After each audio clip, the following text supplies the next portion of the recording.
आपने कभी सोचा है अगर ये कैमरा ना होते तो हम जानवरों के बारे में कई ऐसी चीजों से अनभिज्ञ रह जाते जिन्हें नंगी आंखों से देखना मुश्किल है, या फिर वो मोमेंट उसी व्यक्ति तक सीमित रह जाता जो मौके पर वहाँ मौजूद था। शुक्र है कि अब इंटरनेट और कैमरा की मदद से हम दूर बैठे भी उस पल का आनंद उठा सकते हैं। तो चलिए आज हम आपको दिखाएंगे दुनिया भर के कैमरे में कैद जानवरों के कुछ ऐसे अमेजिंग और इंफॉर्मेटिव वीडियोस जिन्हें देखना न केवल आपको दंग कर देगा बल्कि वाइल्ड लाइफ के और भी आपको करीब ले जाएगा। बेहतर तरीके से आप उनके बारे में जान पाएंगे। अभी आप जो स्क्रीन पर देख रहे हैं ये उड़ीसा में देखे दुर्लभ बाघ की दुर्लभ तस्वीरें हैं, जिनके शरीर पर बहुत करीब मोटी काली धारियां मौजूद हैं। पश्चिम बंगाल के सोमेन बाजपेयी पिछले साल नंदन कानन सेंचुरी में थे जब इन्होंने एक मोलेनिस्टिक टाइगर देखा। बाजपेयी फरवरी 2019 में बर्ड वॉचिंग कर रहे थे, तभी अचानक उन्हें बाघ जैसा कुछ दिखा जो सामान्य बाघ से बिल्कुल अलग था। उन्होंने अपने डिजिटल कैमरा को जल्दी से बाहर निकाला और काले बाघ की तस्वीरें ले ली। वैज्ञानिकों की माने तो पूरे राज्य में इस तरह के बाघों की संख्या केवल 7 से 8 ही बची है। ये काली धारियां इंटरब्रीडिंग के कारण आए जेनेटिक डिफेक्ट के कारण आती है। यहाँ पर पहली बार काली धारियों वाला बाघ 2007 में सिंपली पाल टाइगर रिजर्व में पाया गया था। क्यों है ना ये खूबसूरत बाघ। अब आप एक बेहद इमोशनल पल देखने वाले हैं जो किसी पत्थर दिल इंसान को भी रुला दे। एक मिश्रित नस्ल की आवारा डॉग हेरात प्रांत की यूनिवर्सिटी छात्रों की देखरेख में रह रही थी। उसने सितंबर 2018 में 7 पिल्लों को जन्म दिया था, लेकिन वहाँ सबकी देखरेख के मुमकिन ना होने के चलते पिल्लों को गोद देने का फैसला किया गया। ऐसे में एक महिला जब पिल्ला ले जा रही थी तब माँ उसे देखती है, फिर हिम्मत जुटाकर उसके पास जाती है। तब एक माँ द्वारा भारी मन अपने बच्चे के बेहतर कल की आस में उसे आखिरी बार किस कर अलविदा करती है।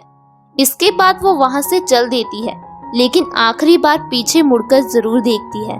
उसके दिल में उस वक्त क्या चल रहा होगा ये सिर्फ एक माँ का दिल ही समझ सकता है। इस हार्ट ब्रेकिंग मोमेंट में लोगों की आंखों में आंसू ला दिए। सच है, माँ की ममता का कोई मोल नहीं है, उसके प्यार का कोई तोल नहीं है।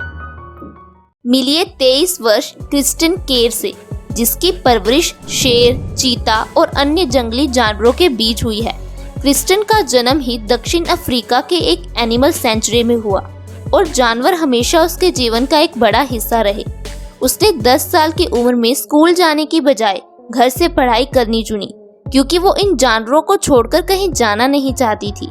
2018 में वो जोहानिसबर्ग गई, लेकिन जल्दी ही उसे समझ आ गया कि इन जानवरों से दूर वो नहीं रह सकती। इसलिए उसने अब अपना पूरा जीवन इन्हीं जानवरों के बीच बिताने और इनकी सेवा करने का मन बना लिया।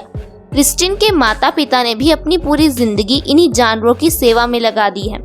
क्रिस्टिन के बेस्ट बडी 3 चीते हैं, जिन्हें उसे बचपन से ही पाल पोस कर बड़ा किया है। ताकि कावा जापान में जंगली भालू के आतंक से लोग परेशान थे, जिसके बाद लोगों ने मिलकर 2 रोबोट खरीदे, जिसके ऊपर भेड़िए का मास्क और खाल लगाकर रोबोटिक भेड़िया तैयार किया गया।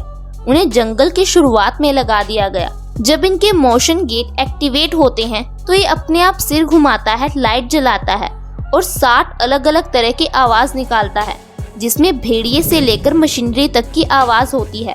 अधिकारियों के अनुसार टाउन में जब से लाल आंखों वाले रोबोटिक भेड़िए को तैनात किया गया है, तब से उनका सामना एक भी भालू से नहीं हुआ। इससे केवल भालू से ही निजात नहीं मिली, बल्कि उनकी फसल को नुकसान पहुंचाने वाले जंगली सुअर, हिरन, बंदरों से भी बचाव हो गया है। आपने अब तक डॉग्स की होशियारी के बारे में ही सुना होगा, लेकिन अब मिलिए उत्तरी कैरोलिना के रैड नामक घोड़े से, जो अपने मालिक जोश इबारा की मदद बखूबी करता है। रैड के मालिक जोश इबारा जब नए जन्मे बछड़े को टैग लगाने आते हैं तो रैड उनकी मां को दूर रखने का काम करता है। जब भी वो नजदीक आने की कोशिश करती है वो उसको दुलत्ती मारकर दूर करता है, और जब वो भागकर पास आने की कोशिश करती है तो रैड भी उसके आगे भागकर पहुंच जाता है ताकि वो आगे ना आ पाए, जोश अपना काम अच्छी तरह से कर पाए और उन्हें कोई नुकसान ना पहुंचा पाए। ये फुटेज जोश के ही साथी स्कॉट वॉरेंट ने दूसरे ट्रेन घोड़े पर बैठकर फरमाया। नवंबर 2020 में इन्वायरमेंटलिस्ट विश्वनाथ जब मदेरू तमिलनाडु में वाइल्ड लाइफ फरमा रहे थे, तब उन्होंने देखा कि खेतों से आई बाढ़ में चींटियां इकट्ठा होकर राफ्ट बनाकर इधर से उधर बिना डूबे ट्रैवल कर रही हैं। दरअसल हजारों की संख्या में रेड फायर एंट्स अपनी काबिलियत के चलते एक दूसरे से चिपक कर अंडों के साथ गोलाकार आकृति बना लेती हैं और बायोंसी की मदद से ऐसे में कई हफ्तों तक ऐसे ही पानी के ऊपर बिना डूबे बनी रह सकती हैं। इस राफ्ट में हर चींटी अपने आसपास के क्षेत्र से एकत्रित जानकारी के आधार पर खुद को नियंत्रित करती है। जैसे ही इन्हें सुरक्षित जगह जैसे जमीन या पेड़ मिलता है, ये वहां चढ़ जाती हैं। इतना ही नहीं, ये एक के ऊपर एक चढ़कर टावर भी बना लेती हैं ताकि बारिश से बचा जा सके। तो दोस्तों, आज की वीडियो आपको कैसी लगी हमें कमेंट में जरूर बताइएगा। अगर आप हमारे चैनल पर नए हैं और अभी तक हमारे चैनल को सब्सक्राइब नहीं किया है तो आज ही सब्सक्राइब कर लीजिए। Thank you so much for watching our video.